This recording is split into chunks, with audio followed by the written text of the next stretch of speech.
Hello students, welcome to Panchajanya IAS. ನಾನು ನವೀನ್ ಕುಮಾರ್. ಇವತ್ತಿನ the Hindu ಪತ್ರಿಕೆ ವಿಶ್ಲೇಷಣೆಗೆ ನಿಮಗೆಲ್ಲರಿಗೂ ಸ್ವಾಗತ. ಮೊದಲನೇ ವಿಷಯ, supreme court took back or recalled its earlier May 16 judgment that had declared retrospective or ex post facto environmental clearance illegal. Environmental clearance, ಪರಿಸರಕ್ಕೆ ಸಂಬಂಧಪಟ್ಟಂತಹ ಅನುಮತಿಗಳನ್ನ ಮೊದಲೇ ಪಡ್ಕೊಳ್ಳೋದು. ಒಂದು ಯೋಜನೆ ಮಾಡ್ಲಿಕ್ಕೆ ಹೊರಟಿರ್ತಾರೆ, ಅದರಿಂದ ಪರಿಸರದ ಮೇಲಾಗುವ ಪರಿಣಾಮಗಳೇನೇನು, ಅಥವಾ ಪರಿಸರದಿಂದ ಅದಕ್ಕೇನಾದರೂ ಅವಶ್ಯಕತೆಗಳು ಇದೆಯಾ, ಹೀಗೆ ಬೇರೆ ಬೇರೆ ರೀತಿಯ ಅಸೆಸ್ಮೆಂಟ್ ಮಾಡ್ತಾರೆ, ಕ್ಲಿಯರೆನ್ಸ್ ಪಡ್ಕೊಳ್ಬೇಕಾಗುತ್ತೆ ಒಂದು ಯೋಜನೆಗೆ. ಆದ್ರೆ ಸುಪ್ರೀಂ ಕೋರ್ಟ್ ಇಲ್ಲಿ ಏನ್ ಹೇಳ್ತಾ ಇದೆ, May 16 ಅದೊಂದು ತೀರ್ಪು ಕೊಟ್ಟಿತ್ತು. ಅಂತಂದ್ರೆ ಎಕ್ಸ್ ಪೋಸ್ಟ್ ಫ್ಯಾಕ್ಟೋ ರೆಟ್ರೋಸ್ಪೆಕ್ಟಿವ್ ಅಂತ ಕರೀತಾರೆ. ರೆಟ್ರೋಸ್ಪೆಕ್ಟಿವ್ ಎನ್ವೈರ್ಮೆಂಟಲ್ ಕ್ಲಿಯರೆನ್ಸ್ ನೋಡಿ, ಇದು ಚೆನ್ನಾಗಿ ಅರ್ಥ ಮಾಡ್ಕೊಳ್ಳಿದನ್ನ. When a project gets environmental clearance after starting construction instead of before it. ಈಗ ಒಂದು ಕಂಪನಿ ಒಂದು ದೊಡ್ಡ ಕಾರ್ಖಾನೆಯನ್ನ ಸ್ಥಾಪನೆ ಮಾಡ್ಲಿಕ್ಕೆ ಹೊರಟಿದೆ, ಕಾರ್ಖಾನೆ ನಿರ್ಮಾಣ ಮಾಡ್ಲಿಕ್ಕೆ ಹೊರಟಿದೆ. ನಿರ್ಮಾಣ ಮಾಡಬೇಕಾದ್ರೆ ಮೊದಲು ಅದು ಎನ್ವೈರ್ಮೆಂಟಲ್ ಇಂಪ್ಯಾಕ್ಟ್ ಅಸೆಸ್ಮೆಂಟ್ ತರ ಅಥವಾ ಎನ್ವೈರ್ಮೆಂಟಲ್ ಡಿಪಾರ್ಟ್ಮೆಂಟ್ ಇಂದ ಕ್ಲಿಯರೆನ್ಸ್ ಪಡ್ಕೊಳ್ಬೇಕಾಗುತ್ತೆ. ಆದ್ರೆ ಇವರು ಏನ್ ಮಾಡ್ತಾ ಇದ್ದಾರೆ, ಕಂಪನಿಯವರು ಮೊದಲು ಪಡ್ಕೊಳ್ಳೋಕ್ಕಿಂತ ಕಾರ್ಖಾನೆ ಸ್ಥಾಪನೆ ಮಾಡಿ ಸ್ಟಾರ್ಟ್ ಮಾಡಿದ್ಮೇಲೆ, ಯೋಜನೆ ಸ್ಟಾರ್ಟ್ ಮಾಡಿ ಆದ್ಮೇಲೆ ಹೋಗ್ತಾರೆ ಕ್ಲಿಯರೆನ್ಸ್ ಪಡ್ಕೊಳ್ಳಿಕ್ಕೆ, ಇನ್ಸ್ಟೆಡ್ ಆಫ್ ಬಿಫೋರ್. ಮೊದಲೇ ಪಡ್ಕೊಳ್ಳೋಕ್ಕಿಂತ ಆಮೇಲೆ ಬಂದು ಕ್ಲಿಯರೆನ್ಸ್ ಕೊಡಿ ಅಂತ ಕೇಳೋದು. ಸುಪ್ರೀಂ ಕೋರ್ಟು ಮೊದಲೇ ಪಡ್ಕೊಳ್ಬೇಕು ನೀವು, ಆಮೇಲೆ ಬಂದು ಈ ತರ ಕೇಳೋದಲ್ಲ. ಮೊದಲೇ ಪಡ್ಕೊಂಡ್ರೆ ಮಾತ್ರ ಲೀಗಲ್ಲು, ಎಲ್ಲ ನಿರ್ಮಾಣ ಆದ್ಮೇಲೆ ಬಂದು ಕ್ಲಿಯರೆನ್ಸ್ ಕೇಳಿದ್ರೆ ಅದು ಇಲ್ಲೀಗಲ್ಲು ಅಂತ May 16 ಹೇಳಿತ್ತು. May 16 ಜಡ್ಜ್ಮೆಂಟ್ ಅಲ್ಲಿ ಹೇಳಿತ್ತು. ಆದ್ರೆ ಆ ಜಡ್ಜ್ಮೆಂಟ್ ಅನ್ನ ಈಗ ಹಿಂತೆಗೆದುಕೊಂಡಿದೆ. ಮತ್ತೆ majority judges said cancelling all such clearance suddenly would harm public interest.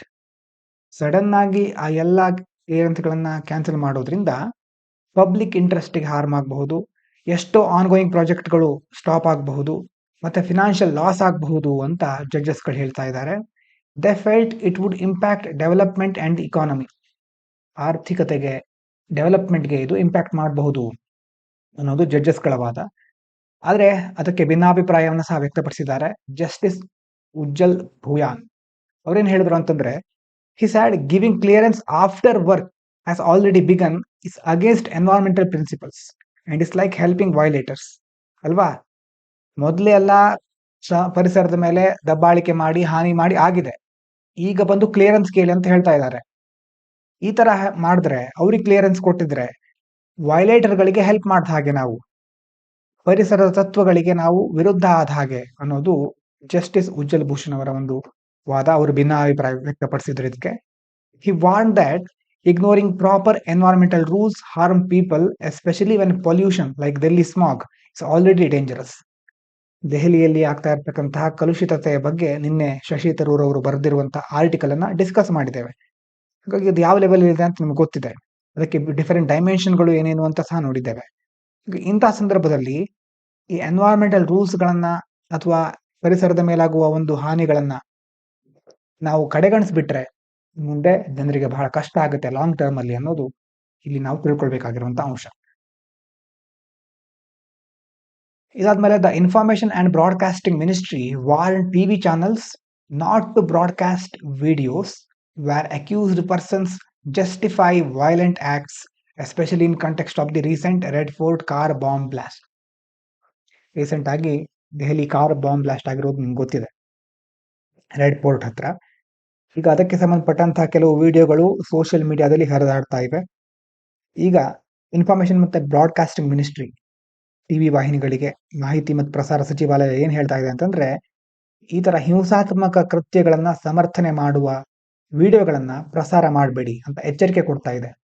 Ministry said such videos can incite violence, disrupt public order and threaten national security and may violate the cable television network rules 1995.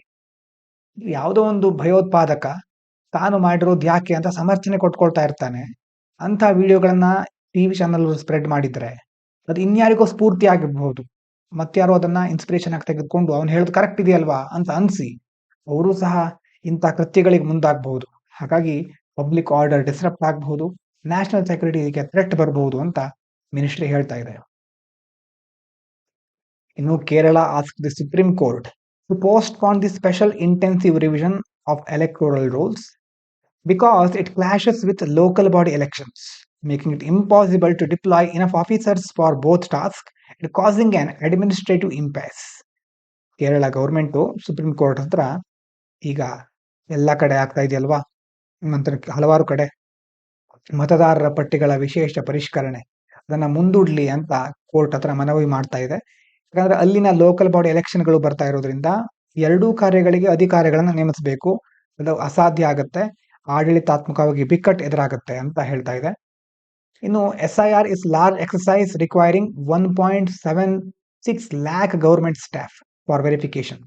ಇಡೀ ರಾಜ್ಯದಲ್ಲಿ SIR ಮಾಡಬೇಕಾದ್ರೆ 1.5 ಲಕ್ಷಕ್ಕಿಂತ ಜಾಸ್ತಿ 1.76 lakh government ಸ್ಟಾಫ್ಗಳು ಬೇಕಾಗುತ್ತೆ ವೆರಿಫಿಕೇಶನ್ಗೆ. Door to door check ಮಾಡಬೇಕಾಗುತ್ತೆ, electoral ರೋಲ್ಗಳನ್ನ update ಮಾಡಬೇಕಾಗುತ್ತೆ. ಇದ್ರ ಜೊತೆ ಲೋಕಲ್ ಬಾಡಿ ಎಲೆಕ್ಷನ್ ಅಲ್ವಾ, ಈ ಸೇಮ್ ಅಫಿಷಿಯಲ್ಗಳು ಸೇಮ್ ಅಧಿಕಾರಿಗಳು ಅದಕ್ಕೂ ಬೇಕು. They are needed as returning officers, BLO, polling ಸ್ಟಾಫ್ಗಳಿಗೆ ಇವರನ್ನೇ ನೇಮಕ ಮಾಡಬೇಕು ಅಲ್ವಾ. ಇದರಿಂದಾಗಿ ನಾರ್ಮಲ್ ಗವರ್ನೆನ್ಸ್ ಆಡಳಿತಕ್ಕೆ ಬಹಳ ತೊಂದರೆ ಆಗುತ್ತೆ.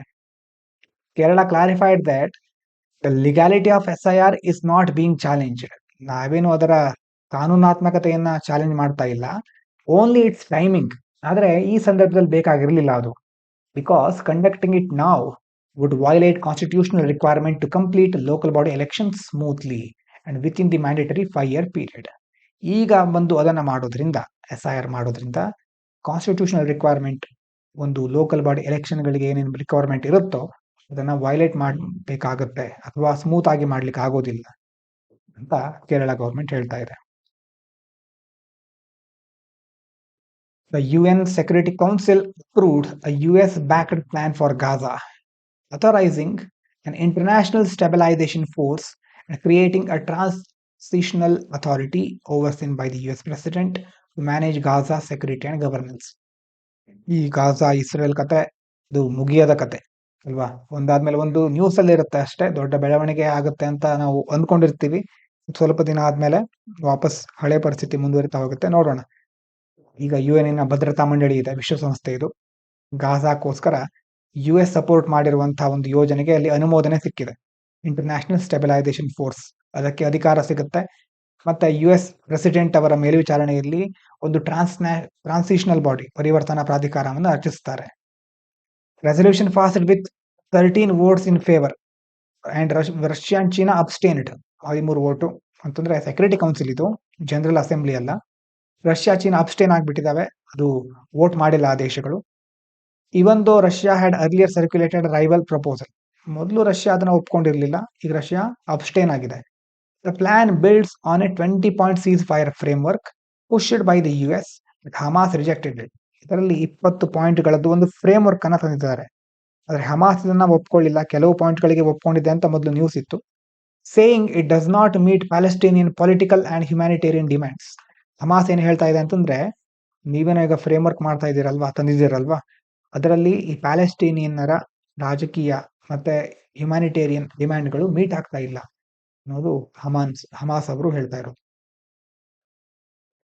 ಇದನ್ನ ಒಂದು ಇಂಟ್ರೆಸ್ಟಿಂಗ್ ಆರ್ಟಿಕಲ್ ಇದೆ, ಬಹಳ important. Unpacking the global happiness rankings. Happiness ಅಲ್ವಾ, ಹ್ಯಾಪಿನೆಸ್ ಅನ್ನೋದು ಒಂದು ಬಹಳ ಕಾಂಪ್ಲೆಕ್ಸಿವ್ ಆದ ಟರ್ಮ್, ತುಂಬಾ ಸಂಕೀರ್ಣವಾದಂತ ವಿಷಯ. ಯಾವುದು ಸಂತೋಷ, ಒಬ್ಬೊಬ್ಬರಿಗೆ ಒಂದೊಂದು ಸಂತೋಷ ಕೊಡುತ್ತೆ, ಎಲ್ರಿಗೂ ಒಂದೇ ಸಂತೋಷ ಕೊಡುವಂತ ವಿಷಯ ಅನ್ನೋದು ಯಾವುದು ಇಲ್ಲ. ಸಾಮಾನ್ಯವಾಗಿ ಒಂದು ವಯಸ್ಸಿನಲ್ಲಿ ಹಣನೇ ಎಲ್ಲವನ್ನ ಕೊಡುತ್ತೆ ಅಂತ ಅಂದ್ಕೊಂಡಿರ್ತೇವೆ, ನಿಧಾನವಾಗಿ ಅದು ಸಹ ಬದಲಾಗ್ತಾ ಹೋಗುತ್ತೆ. ಇಲ್ಲಿ ಹ್ಯಾಪಿನೆಸ್ ರ್ಯಾಂಕಿಂಗ್ ಬಗ್ಗೆ ಮಾತಾಡಿದ್ದಾರೆ. ಹ್ಯಾಪಿನೆಸ್ ರ್ಯಾಂಕಿಂಗ್ ನಲ್ಲಿ ಫಿನ್ಲ್ಯಾಂಡ್ ಯಾವಾಗ್ಲೂ ಸುಮಾರು 8 ವರ್ಷದಿಂದ ಅದೇ ಬಹಳ ಸಂತೋಷದಿಂದ ಇದೆ. Finland always happiest. ಇಂಡಿಯಾದ ರ್ಯಾಂಕು 118 ಇದೆ ನೋಡಿ. World happiness report ranks countries based on how people rate their own lives. ನಿಮ್ಮ ಜೀವನವನ್ನ ನೀವೇ ಹೇಗೆ ರೇಟಿಂಗ್ ಕೊಟ್ಕೊಳ್ತೀರಿ ಅಲ್ವಾ, ನೀವೇ ಒಂದು ರೇಟಿಂಗ್ ಕೊಟ್ಕೊಳ್ಳಿ ನಿಮ್ಮ ಜೀವನಕ್ಕೆ.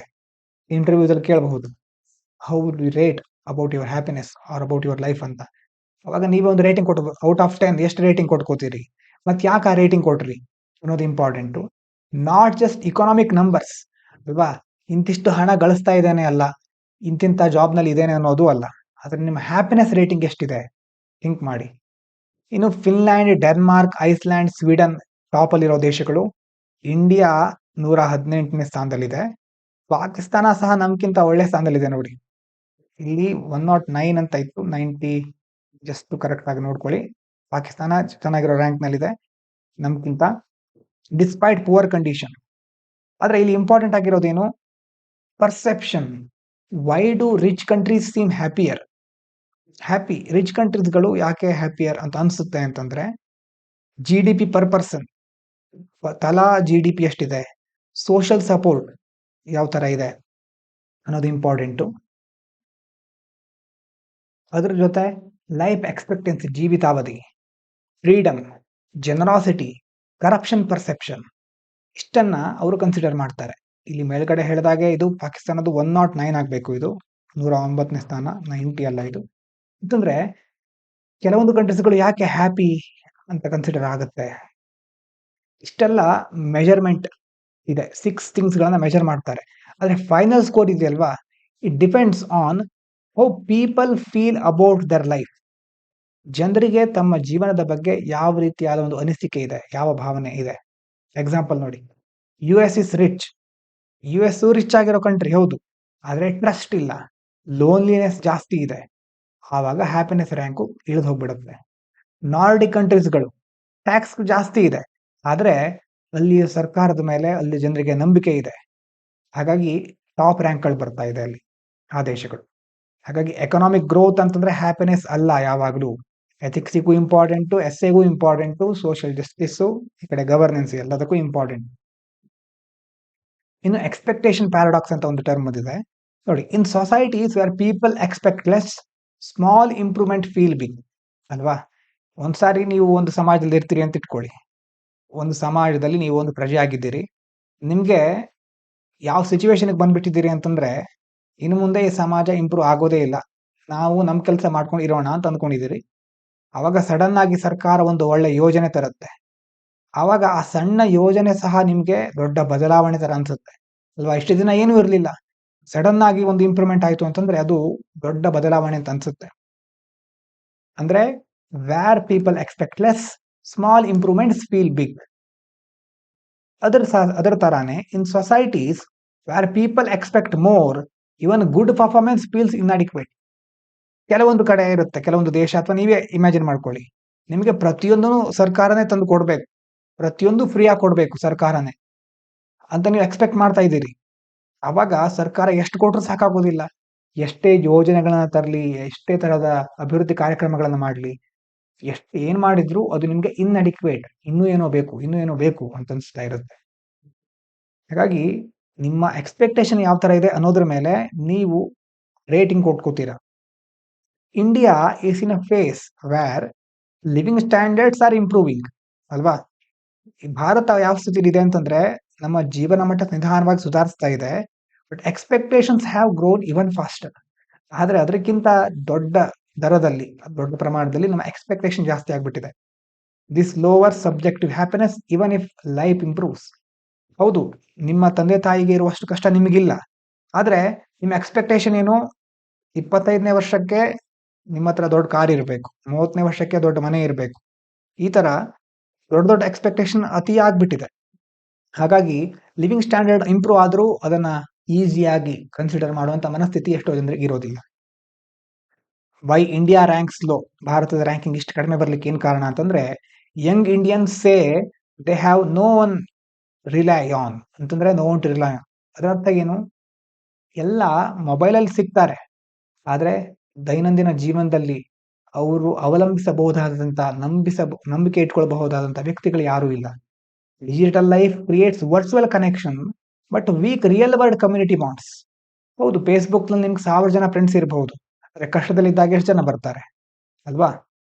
ವರ್ಚುವಲ್ ಕನೆಕ್ಷನ್ ಇದೆ ನಿಮ್ಗೆ, ಆದ್ರೆ ರಿಯಲ್ ವರ್ಲ್ಡ್ ಕಮ್ಯುನಿಟಿ ಇರೋದಿಲ್ಲ, ಹಾಗಾಗಿ ಅದು ಇಂಪಾರ್ಟೆಂಟ್. ಇನ್ನು political perception, indices often use western experts opinion ಅಂತಂದ್ರೆ ಅಲ್ಲಿನ ಫ್ರೀಡಮ್ ಹೌಸ್, ವಿಡಮ್ ಅವರ ಒಪಿನಿಯನ್ ಗಳನ್ನ ಕನ್ಸಿಡರ್ ಮಾಡ್ತಾರೆ. ಮೇ ಶೋ ಇಂಡಿಯಾ ಪುವರ್ಲಿ, ಅವರ ಒಪಿನಿಯನ್ ಪ್ರಕಾರ ಇಂಡಿಯಾ ಒಂದು ಬಡ ದೇಶ ಅಂತ ಕನ್ಸಿಡರ್ ಆಗಬಹುದು. India's falling rank May reflect more democratic noise, ಜಾಸ್ತಿ ನಾಯ್ಸ್ ಇದೆ ಅಂತಂದ್ರೆ ನಾಯ್ಸ್ ಬೇರೆ, ಸರಿಯಾದ ಶಬ್ದ ಬೇರೆ, ಸೌಂಡ್ ಬೇರೆ, ಸಿಗ್ನಲ್ ಬೇರೆ. ನೀವು ಮೊಬೈಲಲ್ಲಿ ಕಾಲ್ ಮಾಡಿದ್ರೆ ಇನ್ನೊಬ್ರಿಗೆ ಸಿಗ್ನಲ್ ಹೋಗೋದು ಒಂದು, ಸಿಗ್ನಲ್ ಜೊತೆ ನಾಯ್ಸು ಹೋಗ್ತಾ ಇರತ್ತೆ ಅಲ್ವಾ. ನಾಯ್ಸ್ ಇದ್ರೆ ಸಿಗ್ನಲ್ ಹೋದ್ರೂ ನಿಮ್ಗೆ ಆ ಕಡೆ ಇರೋ ಧ್ವನಿ ಕೇಳಿಸೋದಿಲ್ಲ. ನಮ್ಮ ದೇಶದಲ್ಲೂ ಪ್ರಜಾಪ್ರಭುತ್ವದಲ್ಲಿ ಹಾಗೆ ಆಗ್ತಾ ಇರುತ್ತೆ. ಅಂತಂದ್ರೆ ಜನರಿಗೆ ಆಯ್ಕೆಗಳಿದೆ, ಅದ್ರ ಜೊತೆ ತುಂಬಾ ಬೇರೆ ಬೇರೆ ಇಲ್ಲ ಸಲ್ಲದ ವಿಷಯಗಳು ಇದೆ. ಹೈಯರ್ ಪೊಲಿಟಿಕಲ್ ಅವೇರ್ನೆಸ್, ಕೆಲವೊಂದ್ ಕಡೆ ಜಾಸ್ತಿ ಪೊಲಿಟಿಕಲ್ ಅವೇರ್ನೆಸ್ ಇದ್ರೂ ಸಹ ಅದು ಎಫೆಕ್ಟಿವ್ ಆಗಿರೋದಿಲ್ಲ. Not necessarily lower well being ಅಲ್ವಾ. ರ್ಯಾಂಕು ಕಡಿಮೆ ಆಗ್ತಿದೆ ಅನ್ನೋದ್ರ ಪ್ರಕಾರ ವೆಲ್ ಬೀಯಿಂಗ್ ಲೋವರ್ ಇದೆ ಅಂತಲ್ಲ, ಆದ್ರೆ ಏರುಪೇರು ಆಗೋ ಸಾಧ್ಯತೆ ಇದೆ. ಅವರವರ ಒಪಿನಿಯನ್, ವೆಸ್ಟರ್ನ್ ಎಕ್ಸ್ಪರ್ಟ್ಗಳ ಒಪಿನಿಯನ್ ಇದಕ್ಕೆ ಸಂಬಂಧಪಟ್ಟಾಗಿ ಚೇಂಜ್ ಆಗಬಹುದು. ಇದಾದ್ಮೇಲೆ ಲೋನ್ಲಿನೆಸ್ ಮತ್ತೆ ಮೆಂಟಲ್ ಹೆಲ್ತ್, ಅರ್ಬನ್ಗಳಲ್ಲಿ ಐಸೋಲೇಷನ್ ಆಗೋದು, ಮತ್ತೆ ಮೈಗ್ರೇಷನ್, ನ್ಯೂಕ್ಲಿಯರ್ ಫ್ಯಾಮಿಲೀಸ್ಗಳು ಅಲ್ವಾ. ಸಪೋರ್ಟ್ ನೆಟ್ವರ್ಕ್ ಇಲ್ಲ ಕರೆಕ್ಟ್ ಆಗಿ ಎಲ್ರಿಗೂ, ಹಾಗಾಗಿ ಎಲ್ಲರ ಜೊತೆ ಇರ್ತಾರೆ, ಆದ್ರೆ ಒಬ್ಬಂಟಿತನವನ್ನ ಫೀಲ್ ಮಾಡ್ಕೊಳ್ತಾ ಇರ್ತಾರೆ. ಇನ್ನು the happiness index reflects weird values, weird ಅಂತಂದ್ರೆ ನೋಡಿ, western educated industrialised rich democratic, these value individualism while India values community family social ties ಅಲ್ವಾ. ಈ ಒಂದು ಹ್ಯಾಪಿನೆಸ್ ಇಂಡೆಕ್ಸ್ ಅಲ್ಲಿ ಈ ವಿಯರ್ಡ್ ವ್ಯಾಲ್ಯೂಗಳನ್ನ ಫೋಕಸ್ ಮಾಡಿದ್ದಾರೆ. ವೆಸ್ಟರ್ನ್ ವ್ಯಾಲ್ಯೂಗಳು ಯಾವ ತರ ಅಡಾಪ್ಟ್ ಮಾಡ್ಕೊಂಡಿದ್ದಾರೆ, ಎಜುಕೇಟೆಡ್, ಇಂಡಸ್ಟ್ರಿಯಲೈಸ್ ಲೆವೆಲ್ ಯಾವ ತರ ಇದೆ, ರಿಚ್ನೆಸ್, ಡೆಮೋಕ್ರೆಟಿಕ್. ಹಾಗಾಗಿ ನಾವು ಇಲ್ಲಿ ಫೋಕಸ್ ಮಾಡೋದು ಕಮ್ಯುನಿಟಿ, ಫ್ಯಾಮಿಲಿ, ಸೋಷಿಯಲ್ ಟೈಗಳನ್ನ ನಾವು ಫೋಕಸ್ ಮಾಡ್ತೇವೆ. So global criteria don't fully match Indian realities. ಬೇರೆ ಯಾವುದೋ ಒಂದು ಕಡೆ ಒಂದು ವ್ಯಾಲ್ಯೂ ಸಿಸ್ಟಮ್ ಅನ್ನ ನಮ್ಮ ಮೇಲೆ ತನಿಖೆ ಮಾಡಿ ಅದನ್ನ ಪರಿಶೀಲನೆ ಮಾಡಿದ್ರೆ ನಿಜವಾಗಿಯೂ ಇಲ್ಲಿನ ರಿಯಾಲಿಟಿ ಅವರಿಗೆ ಗೊತ್ತಾಗದೇ ಇರಬಹುದು. ಹೌದು, ಇಂಡಿಯಾ ಇಷ್ಟೆಲ್ಲ ಕಾರಣದಿಂದ ರ್ಯಾಂಕು ಕಡಿಮೆ ಇದೆ ಅಂತಂದ್ರೆ, ಕಡಿಮೆ ಅಂದ್ರೆ ರ್ಯಾಂಕ್ ಜಾಸ್ತಿ ಇದ್ದ ಹಾಗೆ ಕಳಪೆ ಪ್ರದರ್ಶನ. ಆದ್ರೆ ಪಾಕಿಸ್ತಾನ ಒಳ್ಳೆ ರ್ಯಾಂಕ್ ಅನ್ನು ಹೇಗೆ ಪಡ್ಕೊಳ್ತು, 109ನೇ ರ್ಯಾಂಕ್ ಅಂತ ಹೇಳಿದ್ದೆ. Not because Pakistan is actually happier. Rank ಚೆನ್ನಾಗಿದೆ ಅಂತ ಅದ್ರ ಅರ್ಥ ಪಾಕಿಸ್ತಾನ ತುಂಬಾ ಖುಷಿಯಿಂದ ಇದೆ ಅಂತ ಅದ್ರ ಅರ್ಥ ಅಲ್ಲ. 2 ರೀಸನ್ಸ್. ಒಂದು, ಲೋವರ್ ಎಕ್ಸ್ಪೆಕ್ಟೇಷನ್ ಅಲ್ವಾ, ಅಲ್ಲಿ ಅವರಿಗೆ ಎಕ್ಸ್ಪೆಕ್ಟೇಷನ್ ಇಲ್ಲ. People rate their lives higher because they expect less. ಸರ್ಕಾರದಿಂದ, ಅಲ್ಲಿನವಂತ ವಾತಾವರಣದಿಂದ, ಸಮಾಜದಿಂದ ಎಕ್ಸ್ಪೆಕ್ಟ್ ಮಾಡೋದಿಲ್ಲ ಅವರು. ಅವ್ರಿಗೆ ಗೊತ್ತಾಗಿರ್ಬಹುದು ಅನ್ಸುತ್ತೆ, ನಮ್ಮ ಜೀವನ ಇದಕ್ಕಿಂತ ಜಾಸ್ತಿ ಲೆವೆಲ್ಗೆ ಹೋಗೋದಿಲ್ಲ, ಪರವಾಗಿಲ್ಲ, ನಾವು ಇಷ್ಟಿದ್ರೆ ಸಾಕು, ಒಂದು ಅಲ್ಪ ತೃಪ್ತಿ ಅಂತ ಹೇಳ್ತೀವಲ್ವಾ ಆ ತರ, ಅಥವಾ ಇರೋದ್ರಲ್ಲೇ ತೃಪ್ತಿಯಾಗಿರೋಣ, ಎಕ್ಸ್ಪೆಕ್ಟೇಷನ್ ಇಲ್ಲ. ಸೋಷಿಯಲ್ ಕ್ಲೋಸ್ನೆಸ್, ಮುಖ್ಯವಾಗಿ ಪ್ಲಾನು, ಕಮ್ಯುನಿಟಿ ಬಾಂಡಿಂಗ್ ಜಾಸ್ತಿ ಇದೆ. ಪರ್ಸೀವ್ಡ್ ಸಪೋರ್ಟ್ ಇದೆ, ಸುತ್ತಮುತ್ತಲು ಅಥವಾ ನಮ್ಮ ಜೊತೆ ಇರೋರು ನಮ್ಗೆ ಸಪೋರ್ಟ್ ಮಾಡ್ತಾರೆ ಅನ್ನುವಂಥ ಬಾಂಡಿಂಗ್ ಇದೆ. ಇದರಿಂದಾಗಿ ಪರ್ಸೀವ್ಡ್ ಹ್ಯಾಪಿನೆಸ್ ಜಾಸ್ತಿ ಇದೆ ಅಲ್ವಾ. ರಿಯಲ್ ವೆಲ್ಬೀಯಿಂಗ್ ಇದೆ ಅಂತ ಅಲ್ಲ, ಆದ್ರೆ ಪರ್ಸೀವ್ಡ್ ಹ್ಯಾಪಿನೆಸ್ ಅಂದ್ರೆ ಎಲ್ಲರೂ ಹ್ಯಾಪಿಯಾಗಿದ್ದೇವೆ ಅನ್ನುವಂತ ಒಂದು ಭಾವನೆಯಲ್ಲಿ ಇದ್ದಾರೆ. ಹಾಗಾಗಿ ನಾವೇನ್ ಮಾಡಬೇಕು, what India needs to improve happiness, build social capital, more community ಸ್ಪೇಸ್ಗಳನ್ನ ಕ್ರಿಯೇಟ್ ಮಾಡೋದು, ರಿಯಲ್ ನೈಬರ್ಹುಡ್ಸ್ ಅಂತಂದ್ರೆ ಒಂದು ದೊಡ್ಡ ಫ್ಲಾಟ್ಗಳಿರುತ್ತೆ, ಅಪಾರ್ಟ್ಮೆಂಟ್, ಪಕ್ಕದ ಒಂದು ರೂಮ್ ನಲ್ಲಿ ಅಥವಾ ಒಂದು ಫ್ಲಾಟ್ ನಲ್ಲಿ ಮನೇಲಿರೋರು ಯಾರು ಅಂತಾನೆ ಗೊತ್ತಿರೋದಿಲ್ಲ, ಪರಸ್ಪರ ಅಪರಿಚಿತರ ಒಕ್ಕೂಟಗಳು ಸ್ಥಾಪನೆ ಆಗಿರುತ್ತೆ. ಇಂಟರ್ ಜನರೇಷನಲ್ ಬಾಂಡಿಂಗ್ ಅಲ್ವಾ, ಹಿರಿಯರು ಇರ್ತಾರೆ, ಹಿರಿಯರಿಗೆ ಒಂದು ಬಾಂಡಿಂಗ್ ಕಡಿಮೆ ಆಗ್ತಾ ಬರುತ್ತೆ. ನಿಯೋ ಲೋಕಲ್ ಫ್ಯಾಮಿಲಿಗಳು, ಈ ಕಡೆ ಮದುವೆ ಆದ್ಮೇಲೆ ಗಂಡನ ಮನೆಯಲ್ಲಿ ಇರೋದಿಲ್ಲ, ಹೆಂಡತಿಯ ಮನೆಯಲ್ಲೂ ಇರೋದಿಲ್ಲ, ದೂರ, ಎರಡೂ ಮನೆಯವರು ದೂರ, ಇನ್ನೆಲ್ಲೋ ಒಂದ್ ಕಡೆ ಇರ್ತಾರೆ, ನಿಯೋ ಲೋಕಲ್ ಫ್ಯಾಮಿಲಿ ಅಂತ ಪರಿಸ್ಥಿತಿ ಜಾಸ್ತಿ ಆಗ್ತಾ ಇದೆ. ಇಂಟರ್ ಜನರೇಷನಲ್ ಬಾಂಡಿಂಗು ಅದು ಮುಖ್ಯವಾಗಿ important. Encourage kindness and volunteering, kindness, ಬೇರೆಯವರಿಗೆ ಕರುಣೆ ತೋರಿಸೋದು, ವಾಲಂಟಿಯರ್ ಆಗಿ ಹೆಲ್ಪ್ ಮಾಡೋದು. ಸ್ಟ್ರೆಂಥನ್ ಇನ್ಸ್ಟಿಟ್ಯೂಷನಲ್ ಟ್ರಸ್ಟ್ ಅಲ್ವಾ. In public services run simply and fairly, trust rises, happiness rises. ಸಾರ್ವಜನಿಕವಾಗಿ ಸರ್ಕಾರ ತಂದಿರುವಂತಹ ಕೆಲಸಗಳಾಗಿರ್ಬಹುದು, ಯೋಜನೆಗಳಾಗಿರ್ಬಹುದು, ಅದು ಸಿಂಪಲ್ ಆಗಿ ಫೇರ್ ಆಗಿ ನಡೀತಾ ಇದ್ರೆ ಆವಾಗ ನಂಬಿಕೆ ಹೆಚ್ಚುತ್ತೆ, ಹ್ಯಾಪಿನೆಸ್ ಜಾಸ್ತಿ ಆಗ್ತಾ ಹೋಗುತ್ತೆ. ಮತ್ತೆ ಅದ್ರ ಜೊತೆ treat mental health as real policy. Mental health ಕಡೆ ನಾವು ಫೋಕಸ್ ಮಾಡೋದು ಸಾಕಾಗ್ತಾ ಇಲ್ಲ, ಅದಕ್ಕೆ ಬೇಕಾಗಿರೋ ಗಮನವನ್ನ ಕೊಡ್ತಾ ಇಲ್ಲ. ಕೌನ್ಸಿಲಿಂಗ್ ಅಲ್ಲಿ, ಸ್ಕೂಲ್ ಪ್ರೋಗ್ರಾಮ್ಗಳಲ್ಲಿ ಕಮ್ಯುನಿಟಿ ಮೆಂಟಲ್ ಹೆಲ್ತ್ ಅಲ್ಲಿ ನಾವು ಇನ್ವೆಸ್ಟ್ ಮಾಡ್ಲೇಬೇಕಾಗುತ್ತೆ. WHO ಏನ್ ಹೇಳ್ತಾ ಇದೆ, every one rupee spent on mental health gives 4 rupees return. ಇದರ ಅರ್ಥ ಏನು, ವ್ಯಕ್ತಿಗಳಿಗೆ ಅವರ ಮೆಂಟಲ್ ಹೆಲ್ತ್ಗೆ ಸಂಬಂಧಪಟ್ಟ ಹಾಗೆ ನೀವೇನಾದ್ರೂ ಒಳ್ಳೆ ಕ್ರಮ ಕೈಗೊಂಡ್ರೆ ₹1 ಖರ್ಚಾಗಬಹುದು ಅಲ್ವಾ, ಅದಕ್ಕೆ ಸಂಬಂಧಪಟ್ಟ ಹಾಗೆ. ಆದ್ರೆ ರಿಟರ್ನ್ ನಿಮ್ಗೆ ₹4 ಬರುತ್ತೆ. ಬಹಳ important. Reduce loneliness, increase citizen state interaction. ಜನರು ಸರ್ಕಾರದ ನಡುವಿನ ಒಂದು ಸಂಬಂಧ ಸುಧಾರಿಸಬೇಕು, ಪರಸ್ಪರ ಸೌಹಾರ್ದತೆ ಇರಬೇಕು. ಡಿಜಿಟಲ್ ಸರ್ವಿಸ್ಗಳನ್ನ ತಂದ್ರೆ ಸಾಕಾಗೋದಿಲ್ಲ. So happiness is not luxury or soft topic, it's governance indicator. Governance ಯಾವ ತರ ಇದೆ, ಟ್ರಸ್ಟ್ ಯಾವ ತರ ಇದೆ ಸರ್ಕಾರದ ಮೇಲೆ, ಎಂಪತಿ ಇದೆಯಾ, ಕಮ್ಯುನಿಟಿ ಬಾಂಡ್, ಫೇರ್ನೆಸ್, ಇದೆಲ್ಲವನ್ನ ಅದು ಸೂಚಿಸ್ತಾ ಹೋಗುತ್ತೆ. India low rank does not mean Indians are unhappy. ಅದೇ ಇಂಪಾರ್ಟೆಂಟ್ ಆಗಿ ತಿಳ್ಕೊಳ್ಳಿ. ರ್ಯಾಂಕ್ ಕಡಿಮೆ ಇದೆ ಅಂತಂದ್ರೆ ನಾವೆಲ್ಲ ಅನ್ಹ್ಯಾಪಿ ಅಂತಲ್ಲ. It means India is in rapid transition. ಒಂದು ಟ್ರಾನ್ಸಿಷನ್ ಫೇಸ್ ಅಲ್ಲಿ, ಬದಲಾವಣೆಯ ಒಂದು ಯುಗದಲ್ಲಿ ಇದ್ದೇವೆ ನಾವು. Expectations are high, society changing fast. ಸಮಾಜ ಬಹಳ ವೇಗವಾಗಿ ಬದಲಾಗ್ತಾ ಇದೆ, ನಮ್ಮ ನಿರೀಕ್ಷೆಗಳು ಬಹಳ ದೊಡ್ಡದಿದೆ. Trust network are shifting. ಒಂದು ನಂಬಿಕೆ ಇಟ್ಕೊಳ್ಳುವಂತಹ ಒಂದು ವ್ಯವಸ್ಥೆಗಳು ಬದಲಾಗ್ತಾ ಇದೆ, ಶಿಫ್ಟ್ ಆಗ್ತಾ ಇದೆ. So this often shows up as lower self reported happiness. ಇದೆಲ್ಲದರಿಂದಾಗಿ ಹ್ಯಾಪಿನೆಸ್ ಸೆಲ್ಫ್ ರಿಪೋರ್ಟ್ ಮಾಡಬೇಕಾದ್ರೆ ಅದು ಲೋ ಆಗಿ ಕಾಣಿಸ್ತಾ ಇರಬಹುದು ಅಂತ ಈ ಒಂದು ಆರ್ಟಿಕಲ್ ಅಲ್ಲಿ ಹೇಳ್ತಾ ಇದ್ದಾರೆ. ಇಷ್ಟು ಇವತ್ತಿನ ಮುಖ್ಯವಾದ ಅಂಶಗಳು. ಎಲ್ಲರಿಗೂ ಧನ್ಯವಾದಗಳು. ಇದು ಪಾಂಚಜನ್ಯ IAS.